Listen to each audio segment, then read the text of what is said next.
Hello friends, இன்றைக்கி நம்ம வீட்டுக்கு கெஸ்ட்டு வராங்க. ஸோ அதனால் நான் வந்து எக் பிரியாணி ஈஸியாக செய்யலான்னு செஞ்சுருக்கேன். ஏன்னா இன்றைக்கி எடை நாளுங்கிறதுனால நான்வெஜ் வந்து எல்லாம் பழசாக இருக்கும். ஸோ நான் நான்வெஜ் எடுக்கலை. இன்றைக்கி வந்து நான் எக் பிரியாணி செய்கிறேன்.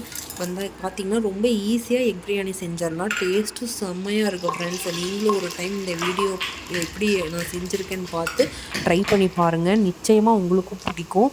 ஃபஸ்ட்டு வந்து நம்ம தக்காளி, பெரிய வெங்காயம், பச்சை மிளகா, அதுக்கப்புறம் பார்த்திங்கன்னா பிரியாணி தலை இது எல்லாத்தையும் நம்ம எடுத்துக்கலாம். இப்போ பார்த்திங்கன்னா நெய் விட்டு பிரியாணி தலையெல்லாம் ஆட் பண்ணிவிட்டு பெரிய வெங்காயத்தை போட்டுக்கலாம். இதில் பார்த்திங்கன்னா நான் ஃபஸ்ட்டு கரம் மசாலா கொஞ்சம் ஆட் பண்ணியிருக்கேன். ஏன்னா அந்த ஸ்மெல் வந்து நல்லாயிருக்கும். ஸோ அதனால் அதுக்கப்புறம் இஞ்சி பூண்டு பேஸ்ட்டு ஆட் பண்ணிக்கலாம். இதெல்லாம் சேர்த்து நல்லா கலக்கி விடுங்க. உங்களுக்கு பச்சை மிளகா போடுறதுக்கு விருப்பம் இருந்தால் போடலாம், இல்லைன்னா விட்டுடலாம். அந்த வாசனை நல்லாயிருக்கும். ஸோ அதனால் நான் ஆட் பண்ணியிருக்கேன். நல்லா கொஞ்சம் கலக்கி விட்டுட்டு கொஞ்சம் ப்ரௌன் கலர் ஆகிற வரைக்கும் வெங்காயம் நல்லா வேகட்டும். அதுக்கப்புறம் பார்த்திங்கன்னா நம்ம தக்காளி ஆட் பண்ணிக்கலாம். தக்காளி வந்து சில பேர் நல்லா மசிச்சு ஆட் பண்ணிக்குவாங்க.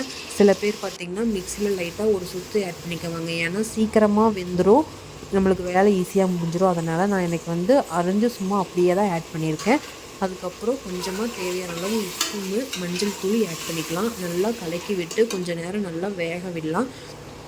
இதில் பார்த்திங்கன்னா நான் கொஞ்சமாக கரம் மசாலா, கொஞ்சமாக வீட்டில் அரைச்ச மிளவடி, அதுக்கப்புறம் மிளகாய்த்தூள், அதுக்கப்புறம் பார்த்திங்கன்னா பிரியாணி பொடி, இந்த 4 ஆட் பண்ணியிருக்கேன். இது எல்லாத்தையும் நம்ம உள்ளே ஆட் பண்ணிக்கலாம். நான் பார்த்திங்கன்னா இன்றைக்கி 5 பேருக்கு சாப்பாடு செய்கிறேன். ஸோ அதனால் நம்ம குவான்டிட்டி அதுக்கு தகுந்த மாதிரி ஆட் பண்ணிக்கலாம்.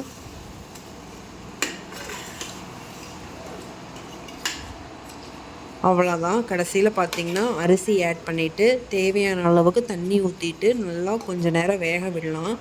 தண்ணி ஊற்றுனதுக்கப்புறம் எக்கை போடுங்க. ஏன்னா அப்போ தான் எக்கு உடைஞ்சி வராது. கடைசியாக புதினா கொத்தமல்லி போட்டுட்டு ஒரு கொதி வந்ததையும் குக்கரை மூடி வச்சிடலாம்.